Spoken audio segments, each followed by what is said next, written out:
বারিশ, বলবি তো কি হয়েছে? এমন পাগলামি কেন করছিস? আকাশ আবারও বারিশকে ডাকলো। বারিশ এবার এক পলক ওর দিকে তাকিয়ে ঘুরলো পেছনে। ওর চোখ দুটো সোজা গিয়ে ঠেকলো স্টেজে দাঁড়িয়ে থাকা নিজের স্ত্রীর উপর। মেয়েটাও স্তব্ধ হয়ে বড় বড় চোখের উপর দিকে তাকিয়ে আছে। বারিশের নজর গেল এবার ঝিলমিলের পাশে দাঁড়িয়ে থাকা আলতাফ চৌধুরীর দিকে। তার ভেতরে আবারও রাগ চিক ঝিলিক দিয়ে উঠল। খটকা লাগলো নিজের মনে। আলতাফ চৌধুরীর মেয়ের জন্য কি ওর একটু বেশি বাড়াবাড়ি করে ফেলেছে? বারিশ পরক্ষণে আবার ঝিলমিলের দিকে তাকালো। মেয়েটা তো এখনো অন্য কেউ নাই। ও বারিশের নিজের স্ত্রী। নিজের বিবাহিত স্ত্রী নিয়ে কেন এমন নোংরা কথা বলবে? আর বারিশ শিহরানিয়া তার মুখ বুজে শুনে দাঁড়িয়ে থাকবে? অসম্ভব। যা করছে ঠিক করছে। ঝর্ণা বেগম হন্তদন্ত হয়ে বারিশের পাশ ঘেঁষে এসে দাঁড়ালেন। ছেলের এমন কাণ্ডে তিনি যেমন ক্ষুদ্র তেমনি লজ্জিত। কড়া গলায় বললেন, জারিফ, কি এমন অন্যায় করেছে যে ওকে সবার সামনে এভাবে মারতে হলো? বারিশ মায়ের কথায় কোনো উত্তর দিল না। তার চোখে এখনো ঝিলমিলের দিকে আটকে আছে। ভারী লেহেঙ্গা আর গয়নায় জাঁকজমকে আজ মেয়েটাকে একদমই চেনা যাচ্ছে না। একটুও বাচ্চা বাচ্চা আর খামখেয়ালি দেখাচ্ছে না। ছেলের কোনো সাড়া না পেয়ে ঝর্ণা বেগম আবারও ডেকে উঠলেন, তরঙ্গ, কিছু জিজ্ঞেস করেছি তোমায়, উত্তর দাও। চোখ ফিরিয়ে মায়ের দিকে তাকালো বারিশ। ওর চোয়াল এখনো শক্ত। অত্যন্ত শীতল গলায় খুব সংক্ষিপ্ত উত্তর দিল, অন্যায় করেছে তাই মেরেছে। আমিও তো সেটাই জানতে চাইছি, ও ঠিক কি করেছে। ঝর্ণা বেগম পিছু ছাড়লেন না। তুমি আমার কাছে কৈফিয়ত চেও না আম্মা। আমি অন্তত এই বিষয়ে কাউকে কোনো জবাবদিহি করতে পারবো না। অবাধ্য স্বরে বলল বারিশ। কথাটা শেষ করে সে ধীর স্থির পায়ে হেঁটে আবার স্টেজের দিকে চলে এলো। নিজের ভেতরে সবটুকু ঝড় আড়াল করে ফেললো সে। একদম স্বাভাবিক, শান্ত ও ভদ্র মুখ করে আমন্ত মেহমানদের সাথে এমনভাবে কথা বলা শুরু করে দিল যেন একটু আগে এখানে কিচ্ছু ঘটেনি। নূরজাহান চৌধুরী বারিশের দিকে একটু এগিয়ে এসে নিচু স্বরে জিজ্ঞেস করলেন, হঠাৎ কি হয়েছে বারিশ? বারিশ মেহমানদের দিকে তাকিয়ে ঠোঁটে একটা আনুষ্ঠানিক মৃদু হাসি বজায় রেখে দাদির শাশুড়ির দিকে আর চোখে তাকিয়ে একদম মৃদু আওয়াজে বলল, এটা নিয়ে আর কোনো প্রশ্ন করলেই খুশি হব। কথা বাড়ালেন না। ঝিলমিলের কোলে থাকা 3 বছরের জিহান বারিশের স্টেজে আসতে দেখে খিলখিল করে হাসছে। ছোট্ট দুটো হাত বাড়িয়ে বারিশের দিকে প্রায় ঝুঁকে পড়ে আধো আধো গলায় বলল, বারিশ চাচ্চু ও কোলে নেও। মুহূর্তের মধ্যে স্টেজের উপর উপস্থিত সবাই পুরো থমথম খেয়ে গেল। ঝিলমিল নিজেও বড় বড় চোখ করে ততষ্ট হয়ে বারিশের প্রতিক্রিয়ার দিকেই তাকিয়ে রইল। অবশ্য বাচ্চাদের আর কি দোষ? বারিশ আর আকাশ বিদেশ থেকে ফেরার পর চৌধুরী বাড়িতে বারিশ যতবার গিয়েছে, বাড়ির বড়রা তো ওকে এই বলে পরিচয় করে দিয়েছে, আকাশের সাথে সাথে বারিশ ও জিনানের ছাত্র। তাই দুজনে একই পাল্লার মাপে সে। তবে বাকিরাও থমথম খেলেও এই কাণ্ডে আলতাফ চৌধুরী মনে মনে বেশ আনন্দ পেলেন। বারিশের ছোট করার সুযোগ হাতছাড়া করতে চাইলেন না তিনি। বারিশ আর চোখে আলতাফ চৌধুরীর সেই মিটি মিটি হাসির দিকে তাকিয়ে নিজের মুখটা আরো গম্ভীর করে ফেলল। তারপর আর জিনাদের দিকে তাকিয়ে নিজের রাগ সামলানোর চেষ্টা করলো। ঝিলমিল কোল থেকে জিদানের নিজের পেশিবাহু 2 বাহুতে তুলে নিজে নিতে নিতে ও বেশ কড়া গলায় বলল, চাচ্চু নয় জিহান, ভাইয়া বলো দুলা ভাই। বারিশের সুর মিলিয়ে পাশ থেকে আকাশ আর নূরজাহান বেগমও জিহানের শুধরে দিয়ে বললেন, হ্যাঁ দাদু ভাই, উনি এখন তোমার দুলা ভাই হন, ভাইয়া ডাকো। কিন্তু জিদান তো সেই বান্দা নয়। সে নিজের গোল গোল চোখ নাচিয়ে মাথা নেড়ে বলল, না চাচ্চু, বারিশ চাচ্চু। সুযোগ বুঝে আলতাফ চৌধুরী এবার ফোড়ং কাটলেন। বেশ চড়া এক চিলেতে হাসি মুখে বুলিয়ে বলেন, হ্যাঁ হ্যাঁ বাবা, ও তোমার চাচ্চুই হয়। চাচ্চুই ডাকবে তুমি, চাইলে কাকা বলেও ডাকতে পারো। ফুলের উঠবে বারিশের কপালের রাগ। সে ভ্রু কুঁচকে খেপা চোখে আলতাফ চৌধুরীর দিকে তাকালো। শ্বশুর জামাইয়ের সেই নীরব যুদ্ধ চলতে চাইলেও বারিশ আলতাফ চৌধুরীর চোখের দিকে সোজা তাকিয়ে থেকে জিহানের উদ্দেশ্যই কামড়ে কামড়ে বলল, ভাইয়া বলবে আমাকে মনে থাকবে। জিহান বারিশের রাগ বা গম্ভীর মুখে তোয়াক্কা করল না। সে উল্টো খুব আয়েশ করে বারিশের গলা উঁচিয়ে ধরল এবং তার কোটের কলারটা নিজের ছোট্ট ছোট্ট আঙুল দিয়ে খামচে ধরে আহ্লাদি গলায় বলল, চাচ্চু, আমল, বারিশ চাচ্চু। পরিস্থিতি দেখে ঝিলমিল এবার আর নিজের হাসি চেপে রাখতে পারল না। মুখটা অন্যদিকে ঘুরিয়ে ঠোঁট টিপে হাসতে লাগলো। আর এদিকে আলতাপ চৌধুরীও খুশি তখন দেখে কে। ওনার বুক গর্ভে 10 ইঞ্চি ফুটে গেছে যেন। বারিশ এবার জিহানকে নিজের স্টেজ থেকে সামান্য একটু চিপায় মেহমানদের চোখের আড়ালে সরে গেল। বাচ্চার কানে কাছে মুখ নিয়ে ফিসফিসিয়ে বলল, এই শালা ঘরের শালা, ভাই বলবি আমাকে ভাই। আমার একবার চাচ্চু বলে ধরে এখনই মুসলমানি করিয়ে দেব। জিহান একটুও না দমার উল্টো খুব উৎসাহ নিয়ে চোখের পাতা পিট পিট করে বলল, দাও। বারিশ বিরক্ত হয়ে চোখ বড় বড় করে বলল, কি দেব দাহা। ছোট্ট জিহান বেশ সহজ সরল গলায় বলল, মুসলমানি। তাদের এক তেরাক একটা। কালকে বলছো আমার ছেলেকে কোনায় নিয়ে এসে শিশু নির্যাতন করা হচ্ছে। নির্যাতনে কি দেখছেন? আসল নির্যাতন তো এখন শুরু হয়নি। অভ্রুর ছেলে, দূরে থাকবে তুমি আমার মেয়ের থেকে। কাছে গেলে কি করবেন আপনি? কি করব মানে, আমার মেয়ে এখনো নাবালিকা। পুলিশ নিয়ে এসে তারপর মেয়েকে বাড়ি নিয়ে যাব। নিয়ে আসুন। জাতি জানে আপনার পরিবার আমার কাছে জোর করে ওকে বিয়ে দিয়েছেন। পুলিশ আবার আমাকে না নিয়ে আপনাদেরই না ধরিয়ে নিয়ে যায়। হুমকি দিচ্ছ তুমি আমায়? আপনি আমার ছোটবেলার স্যার, তার উপর আবার আমার একমাত্র শ্বশুর মশাই। আপনাকে এভাবে হুমকি দেওয়া কি আমার সাজে বলুন? এত বড় বেয়াদব তো আমি নই স্যার। বারিশের এমন গা জ্বালানোর কথায় রাগে জ্বলে উঠলেন আলতাপ চৌধুরী। 420 কোথাকার! 3 মাস, জাস্ট 3 মাস যেতে দাও। আমি আমার মেয়েকে কিছুতে তোমার মতো 420-র সাথে সংসার করতে দেব না। আলতাপ চৌধুরী এমন হুঁশিয়ারে তো বারিশের চেহারা একটু চুলও নড়াচড় হলো না। সে ঠোঁটে শয়তানি হাসি ফুটিয়ে বলল, তাই নাকি স্যার? আচ্ছা ওই দেখুন দূরে কেমন ধামাকা গান বাজছে, শুনতে পাচ্ছেন? বাড়ির সাইড স্পিকার থেকে ভেসে আসা গানের চারা বিটের দিকে ইঙ্গিত করলো এবং আলতাপ চৌধুরীর মুখের উপর তাকিয়ে নিজের কাঁধ নাচিয়ে রীতিমতো গানের লাইনের সাথে তাল মিলিয়ে একটু সুর আড়াই উঠল, জামাই আমি হিট, সবার সাথে ফিট, বললে সবাই ছক বাজিতেই জামাই 420। গানটার শেষের লাইনটা বেশ মজা নিয়ে উচ্চারণ করার পরে বারিশের মুখে সেই চাপলতা নিমিষেই গায়েব হয়ে গেল। চোখের দৃষ্টিতে ফিরে এলো শেহরিয়ানের বংশে সে চেনা অহংকার আর ধারালো ভাব।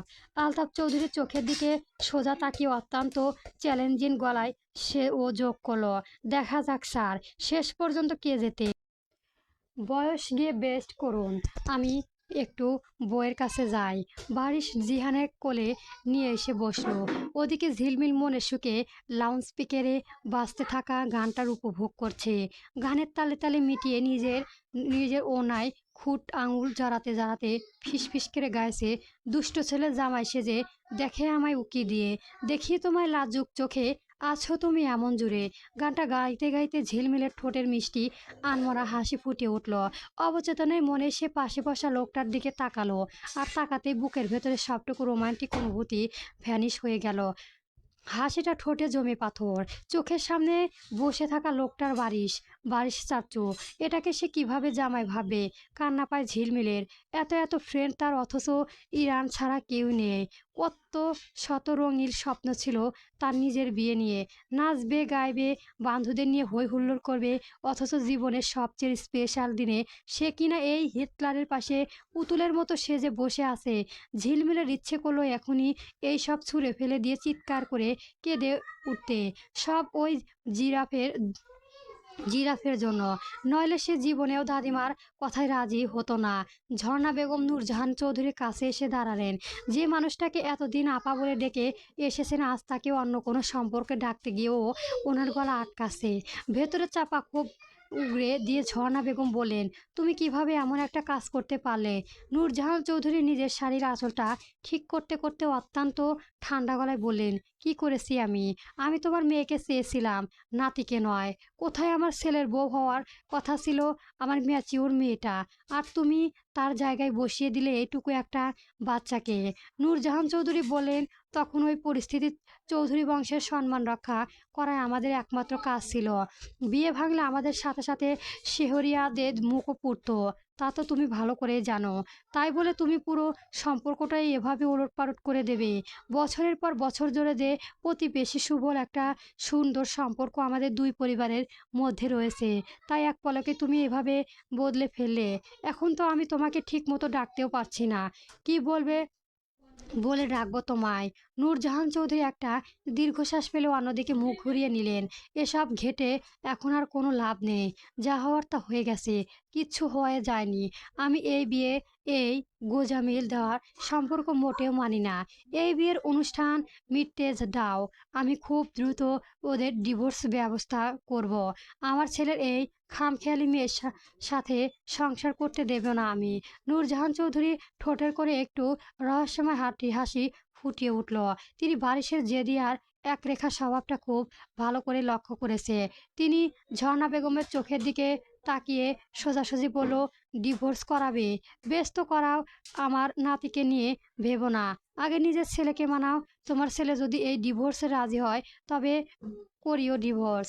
রিসিপশনের সব আনুষ্ঠানিকতা শেষে ঝিলমিল চেয়েছিল অন্তত একদিনের জন্য হলেও নিজের বাড়ি যেতে। নিজের কিন্তু বারিশ তাতে কোনোভাবেই রাজি হয়নি। একই সাথে নূরজাহান চৌধুরীও ঝিলমিলকে চৌধুরী বাড়িতে ফিরিয়ে নেওয়ার জন্য প্রস্তুতি ছিলেন না। বিয়ে এমনিতেও একটা বড় ঝামেলার মধ্যে দিয়ে হয়েছে, তাই এই মুহূর্তে নাতিকে আবার বাপের বাড়ি ফিরিয়ে আনা তিনি মোটেও ঠিক মনে করলেন না। ওখানে ওর থাকা উচিত বলে তিনি সিদ্ধান্ত নেন। শেষ পর্যন্ত তারা ঝিলমিলকে শেহরিয়া ভিলাতেই রেখে তারা নিজের বাড়িতে চলে যায়। আমি বুঝতে পারছি না, আপনি মনে হয় খুব সহজেই এই বিয়ে মেনে নিয়েছেন। আপনি তো রাজি ছিলেন না। রুমে পা দিতে ঝিলমিল নিজের ভেতরে তৈরি হওয়া ধোঁয়াশা নিয়ে বারিশের মুখোমুখি দাঁড়িয়ে প্রশ্ন ছুড়ে দিল। বারিশ তখন কোটের বোতাম খুলছিল। বারিশ হাত থামিয়ে অত্যন্ত শান্ত চোখে ওর দিকে তাকালো।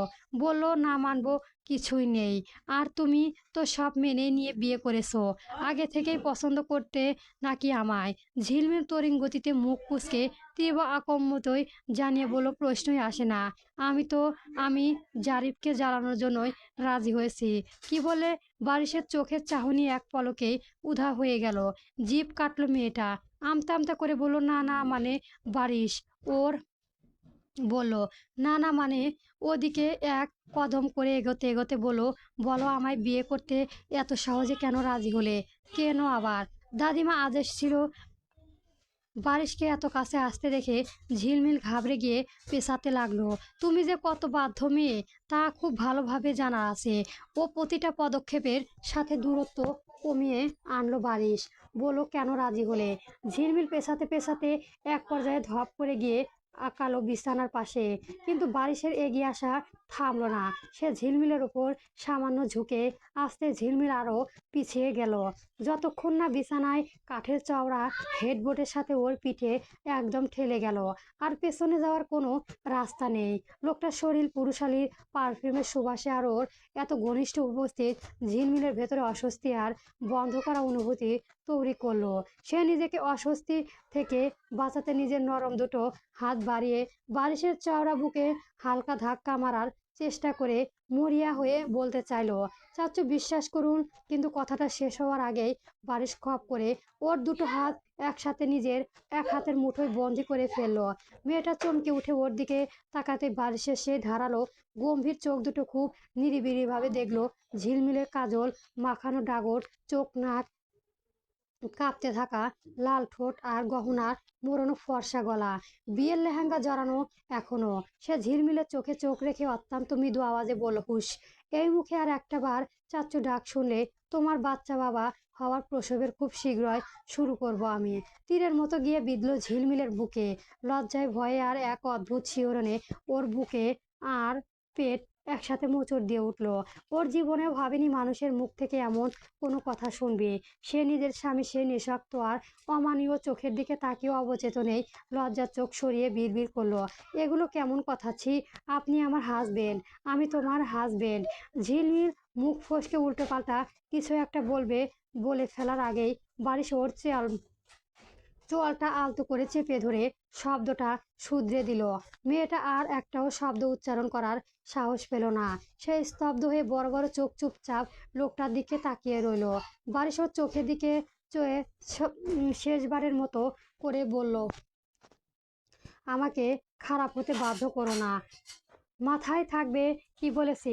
ঝিলমিল কোনো মতে ছোট্ট করে পরক্ষণে বারিশ ওর হাত দুটো ছেড়ে দিল। এক ঝটকায় নিজেকে সরিয়ে নিয়ে সে সোজা হয়ে দাঁড়ালো। তারপর খুব স্বাভাবিক গলায় বলল, যাও, একটা কাগজ আর পেন নিয়ে আসো। কাল থেকে তোমার রুটিন লেখা দেই। কিসের রুটিন? নিজের হাত দুটো ডলতে ডলতে আবার তা অবাক হয়ে তাকালো। বারিশ ড্রেসিং টেবিলের দিকে এগিয়ে যেতে যেতে গম্ভীর গলায় বলল, নিয়ে আসো আগে। ঝিলমিল রুমে এক কোণ থেকে কাগজ আর কলম এনে দিতে বারিশ ড্রেসিং টেবিলের সামনে চেয়ারে গিয়ে বসলো। কোনো কথা না বলে সে গম্ভীর মনোযোগ দিয়ে লিখতে শুরু করলো। প্রায় 10টা মিনিট কেটে গেল। ততক্ষণে ঝিলমিল ওয়াশরুম থেকে কাপড় পাল্টে বের হয়ে এসেছে। ও বের হতে বারিশ হাতে কলমটা থামালো। কাগজটা ঝিলমিলের দিকে বাড়িয়ে দিয়ে একদম সাটাং হয়ে বলল, কাল সকাল থেকে এই রুটিনটা অক্ষরে অক্ষরে ফলো করবে। এখন ঘুমিয়ে পড়ো। ঝিলমিল বেশ দ্বিধার সংসার নিয়ে কাগজটা হাতে নিল। কৌতূহল সামলাতে না পেরেই ও মনোযোগ দিয়ে পড়া শুরু করলো।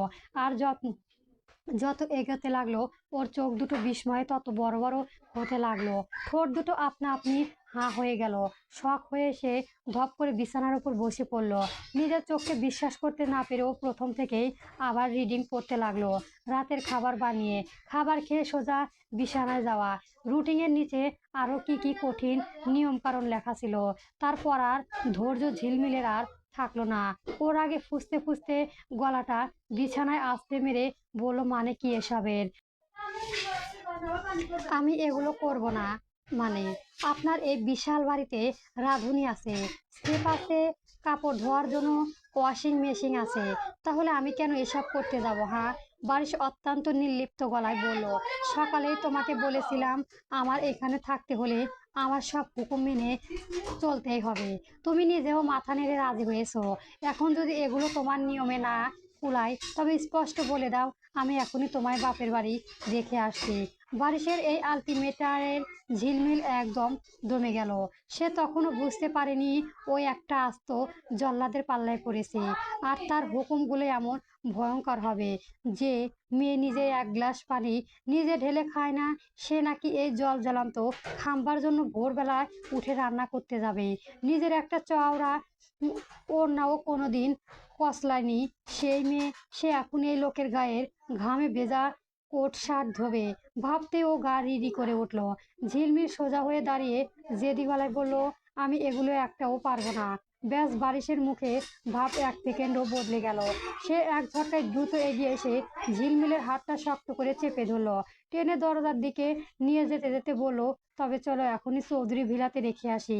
বারিশের এই এক রেখার জেদ দেখে ঝিলমিল এবার সত্যি ভয় পেয়ে গেল। বাড়ি ফিরে গেল তো সব শেষ। ও যে কারণে বিয়ে করেছে তা তার উল্টো তা কিছুই হবে না। উল্টো যা যারই পারো হাসবে, বিদ্রুপ করবে, আর দাদিমা তো ওকে ঢুকতেই দেবে না।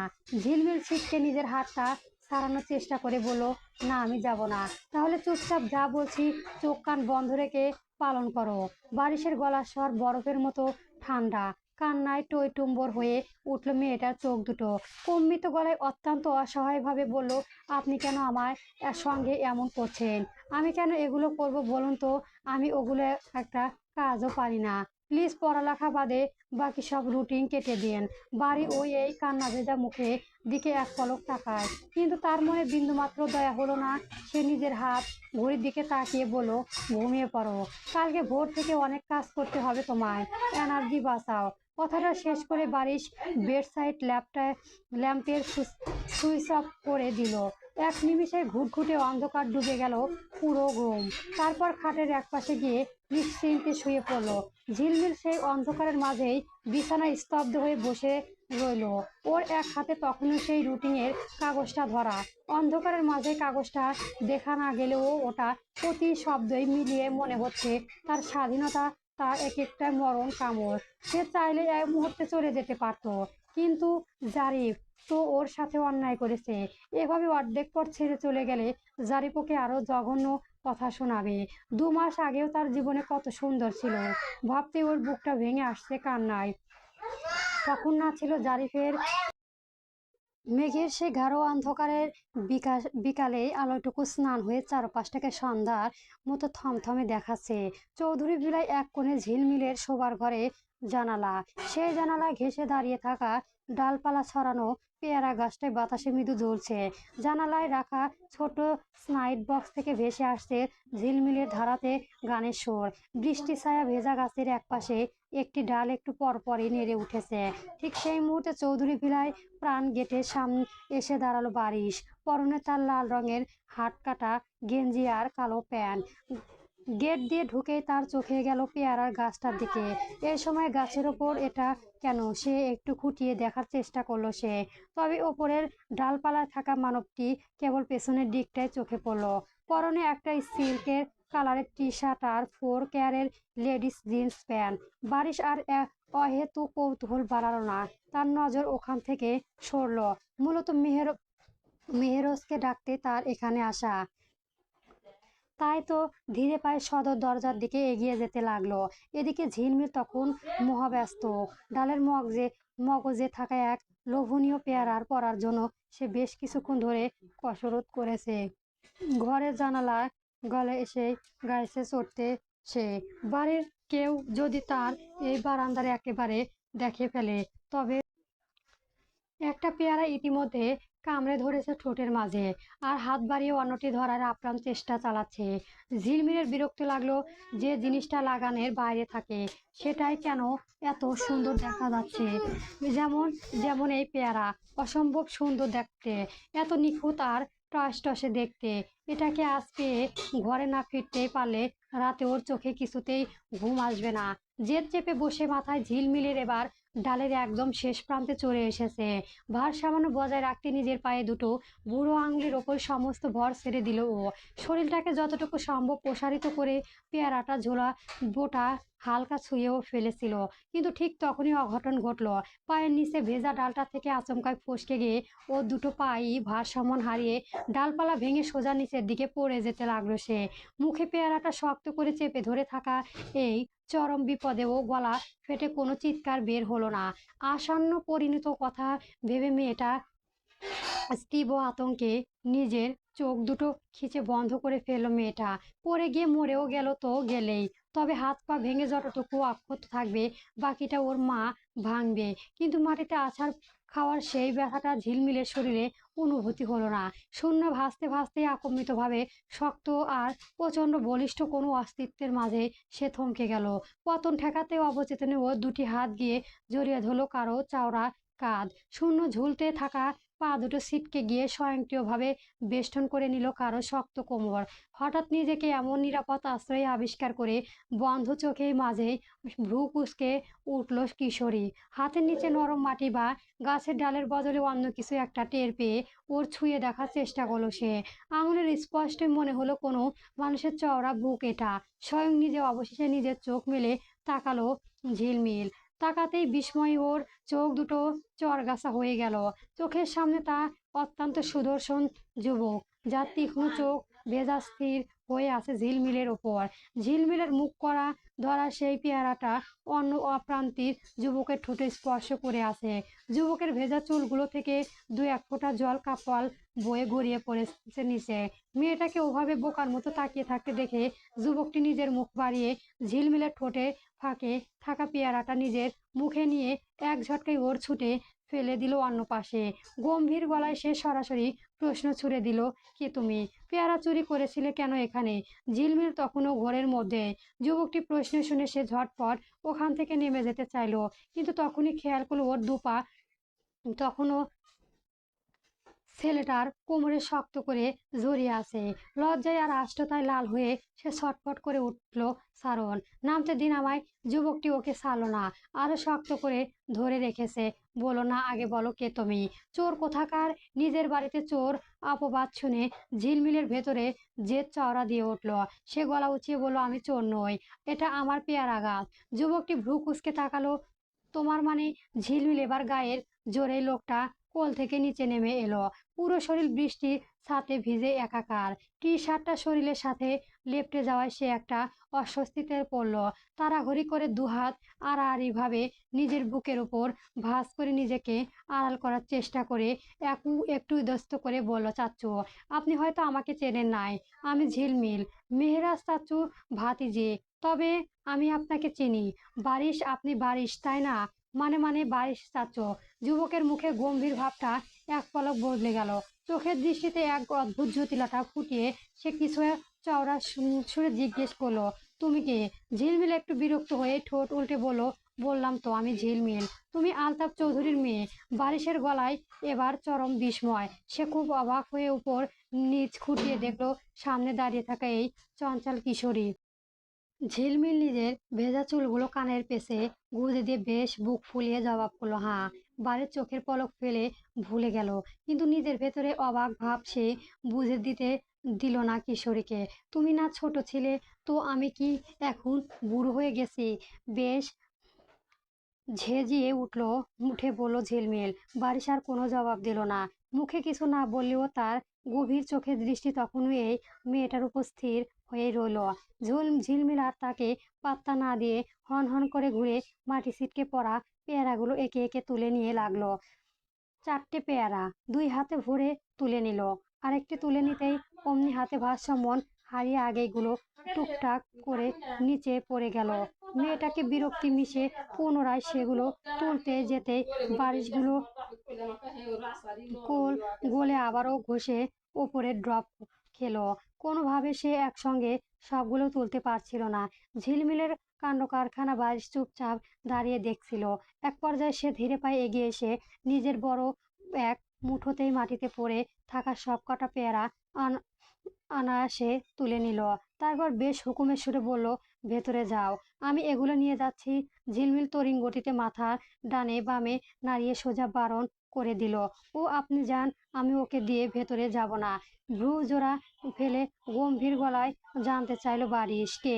এমনিতেও বৃষ্টিতে ভিজে একাকার হয়েছে, তার উপর আবার গাছে উঠেছে শুনে আম্মু একদম কাঁচা চিবিয়ে খাবে। বারিশ একটু অবাক হয়ে চারপাশটা দেখে নিয়ে বলল, তাহলে ঘরে ঢুকলে কিভাবে? কেন এখানে? খোলা জানালা আর লাগোয়া ছোট বারান্দার দিকে ইঙ্গিত করলো। যা সহজ মনে হলো সে আবার ও পিছলে গাছ বেয়ে উপরে উঠবে। বারিশের চোখে এবার কপালে উঠলো। বলো, এসেছিলে কিভাবে? এখান দিয়েই বাদর কি বললে? কিছু না। দূর থেকে ঝিলমিলের মায়ের কণ্ঠ ভেসে এসলো।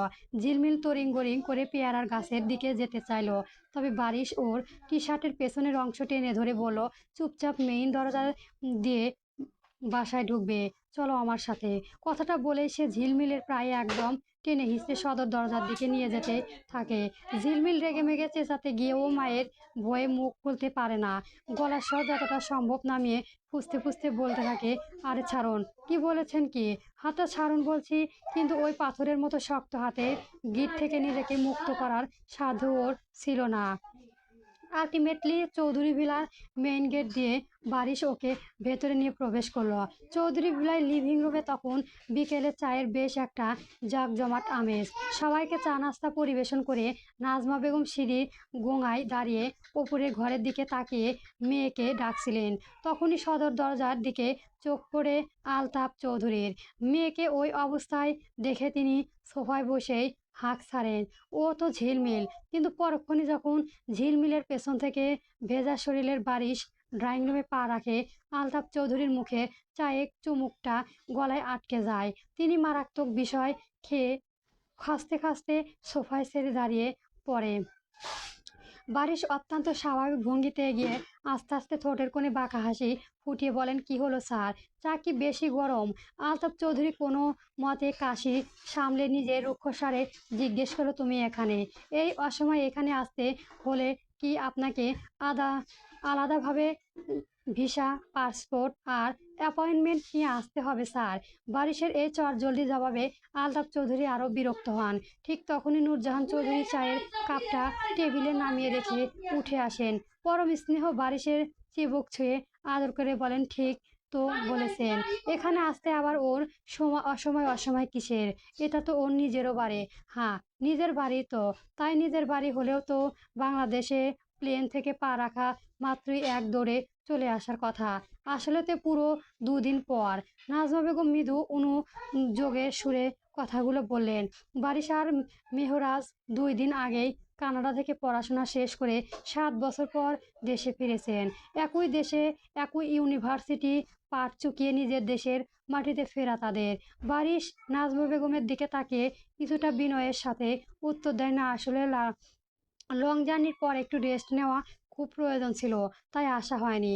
নাজমা বেগম ওর আপাদ মস্তক দেখে নিজেই বলে, একেবারে বৃষ্টিতে ভিজে গেছো দেখছি। মেহরাজ ওর ঘরেই আছে, চটপট গিয়ে ওই একটা শুকনো কাপড় নিয়ে বদলে নাও, তারপর ওকে সাথে নিয়ে চলে এসো। আমি গরম গরম পেঁয়াজু আর আলু চপ বানিয়েছি, একসাথে বসে খাবে। বারিশ মাথা চুলকে চট করে বলে ওঠে, হুঁ, নাস্তা পরে হবে। আমি মেহরাজকে নিয়ে একটু ফুটবল খেলতে মাঠে বের হব। ছেলেটা এই খামখেয়ালি কথা শুনে আলতাফ চৌধুরী আবার চটে ওঠেন। এই তো শুরু হয়ে গেল। মেহরাজ কোত্থেকে যাচ্ছে না, ভিন দেশ থেকে এসে এখনো 40 ঘন্টাও পার হতে পারেনি। 24 ঘন্টাও পার হতে পারেনি, এর মধ্যেই আবার বাদরামি শুরু করে দিলেন। বয়স তো আর কম হলো না, এখনই কি ছোট বাচ্চাদের মতো ফুটবল খেলার বয়স আছে তোমার? স্বামীর এমন কড়া কথা শুনে নাজমা বেগম পাশ থেকে বলেন, আহা, তুমি এমন করছো কেন? ফুটবল তো জোয়ান ছেলেরাই খেলবে, নাকি ঘরে মেয়েরা গিয়ে খেলবে? ও খেলুক গিয়ে, মেহরত যাবে না। আলতাফ চৌধুরী নিজের সিদ্ধান্তে অটল। বারিশ ওনার দিকে এক পলক পলক চেয়ে বেশ ঠান্ডা গলায় জানতে চাইলো, আসলে যাবেন না সত্যি? হ্যাঁ, এই কথা বরাবর বলতে পারলো না। Okay fine. বারিশ আর কথা বাড়ায় না, নিজের এক হাতের মুঠোয় থাকে পেয়ারাগুলো স্টোন টেবিলের ওপর নামিয়ে রাখে সে। তারপর 2 হাত দিয়ে নিজের ভেজা চুলগুলো পেছনের দিকে ঝরতে ঝরতে ভেজা অবস্থায় মেহরাজের রুমে যাওয়ার উদ্দেশ্য সিঁড়ির দিকে পা বাড়ায়। কিন্তু সে সিঁড়ির প্রথম ধাপে পা দেওয়ার আগেই এক ঝড়ের গতিতে তাকে সজোরে কবনু দিয়ে ঠেলে সরিয়ে দিয়ে ভেজা কাপড়ে পুরো ড্রয়িং রুমের মেঝেতে পানির দাগ ফেলে এক দৌড়ে সিঁড়ি বেয়ে ওপরে উঠে যায় ঝিলমিল। পরক্ষণেই ওপর তলা থেকে ধপাস করে ওর ঘরের দরজা বন্ধ করে চওড়া আওয়াজ পাওয়া যায়। হুট করে বারিশের এমন আকস্মিক আগমনে নাজমা বেগম এতক্ষণ নিজের মেয়ের এই ভেজা কাকের মতো অবস্থাটা খেয়ালই করেনি।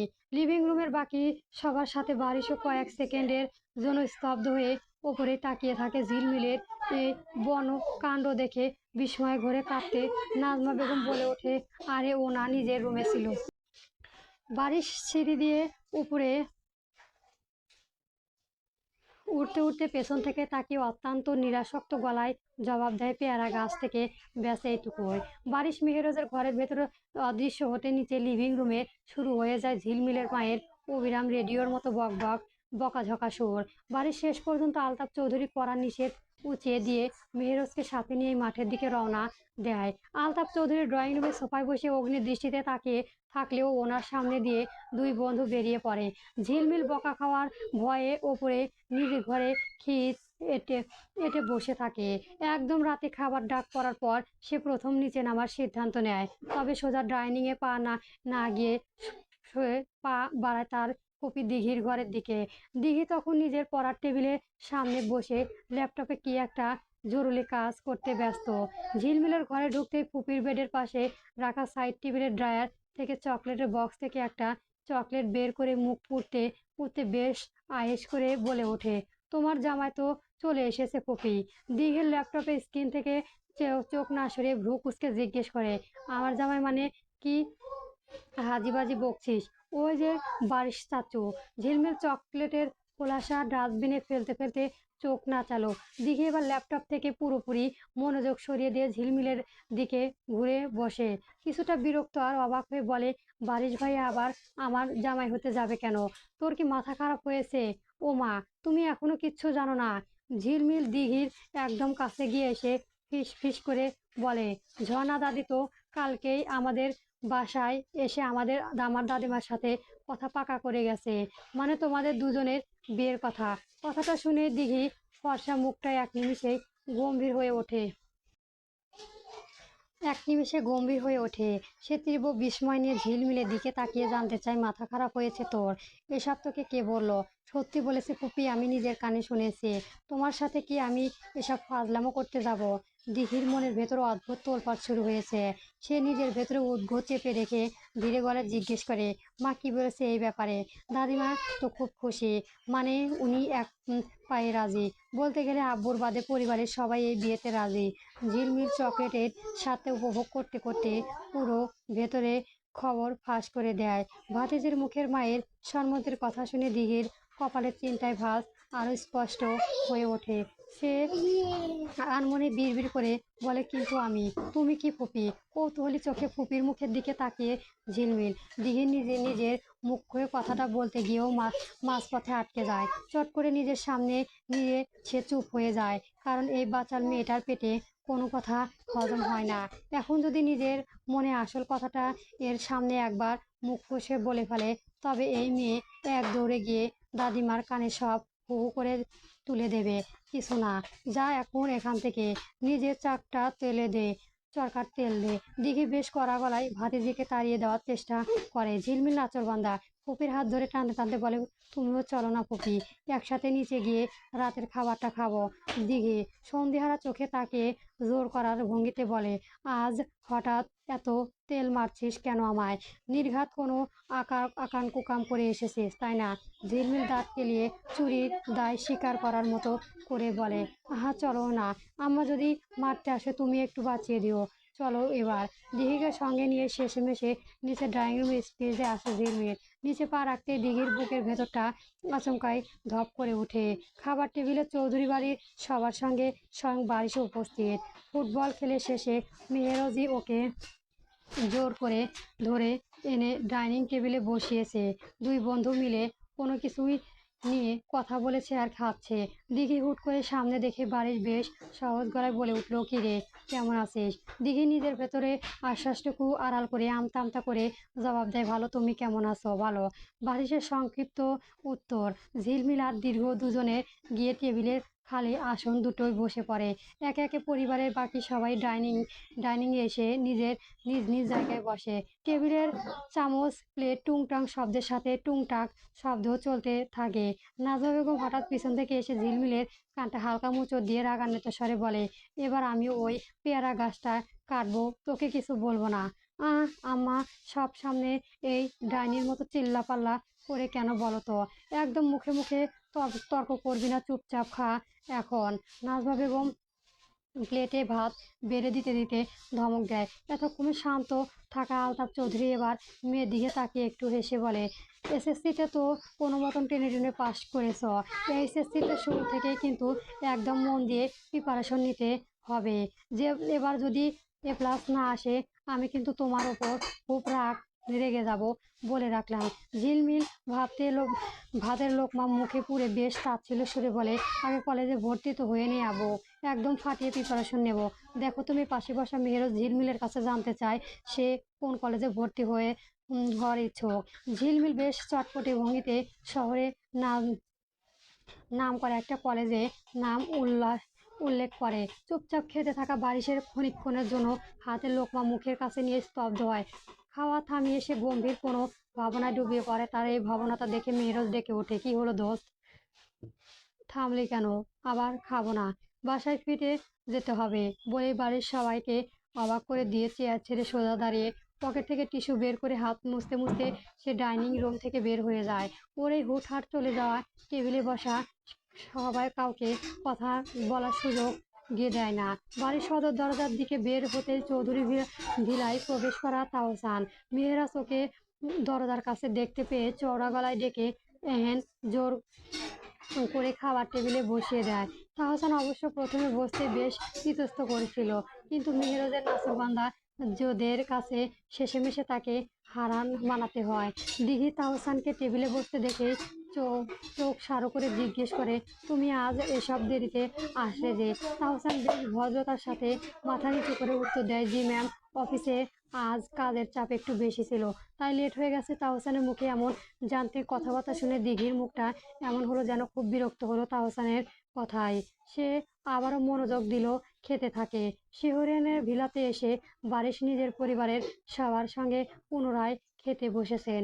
খাওয়া দাওয়ার এক পর্যায়ে সে অত্যন্ত শান্ত কিন্তু দৃঢ় গলায় বলল, প্রফেসরের জবাব নেওয়ার সিদ্ধান্ত নিয়েছি আমি। কথাটা শোনা মাত্র টেবিলের সবাই আকাশ থেকে পড়ে। ঝর্ণা বেগম হাতের জলে গ্লাসটা টেবিলে নামিয়ে রেখে তীব্র অবাক হয়ে বলেন, হঠাৎ এমন অদ্ভুত সিদ্ধান্ত কেন? শিহরাজদের ছেলের হয়ে তুমি শেষে কিনা প্রফেসরের চাকরি করবে? বারিশ নিজের প্লেট থেকে চোখ না তুলেই শান্ত গলায় পাল্টাও প্রশ্ন করে, কেন? শিক্ষকতা করা কি খুবই খারাপ কোনো কাজ? তাহলে আমাদের এই বিশাল বিজনেস কে দেখবে? এত বছর ধরে কারা দেখছে? বারিশের গলার অদ্ভুত এক নির্লিপ্ততা। এদিকে যা হয়েছে হয়েছে, এখন থেকে তুমিও পুরো দমে হাল ধরবে। হ্যাঁ, অবশ্যই ধরবো, তবে পার্ট টাইম বিজনেসের পাশাপাশি আমি যেটা করতে চাই সেটাই করব। ঝর্ণা বেগম ছেলের এই মুখের ওপর কথা বলা দেখে রেগে মেগে আরও কিছু বলতে যাবে, তখনই বারিশ মেজাজ হারিয়ে ডাইনিং টেবিলে সজোরে একটা থাপ্পড় মেরে বসে। থালার চামচগুলো ঝনঝন করে কেঁপে ওঠে তার সেই চড়ের চোটে। বারিশের হাতে দাঁত চেপে কড়া গলায় সতর্ক করে দেয়, আমি এই ব্যাপারে আর একটা শব্দও শুনতে চাই না আম্মা। অতীতে আমার ওপর জোর খাটানোর ফলাফল কি হয়েছিল তা আশা করি তোমরা কেউ ভুলে যাওনি। Don't repeat that same mistake. প্লেটে বাকি খাবার ওখানেই ফেলে রেখে চেয়ারটায় ঝটকা মেরে পেছনে ঠেলে নিজের ঘরের উদ্দেশ্যে হনহন করে চলে যায় বারিশ। ডাইনিং টেবিলে তখন পিনপতন নীরবতা। ঝর্ণা বেগম নিজের বড় ছেলে আর স্বামীর দিকে তাকিয়ে বলেন, দেখলে তো, 7 বছর পার হয়ে গেল কিন্তু একটুও বদলায়নি। পরবর্তী গল্প পেতে আমার চ্যানেলটি সবার আগে সাবস্ক্রাইব করে রাখবেন। ধন্যবাদ সকলকে। গল্পটি কেমন হয়েছে অবশ্যই কমেন্ট বক্সে জানাবেন। গল্প শুকনো পাতানো উপায়ে চলবে।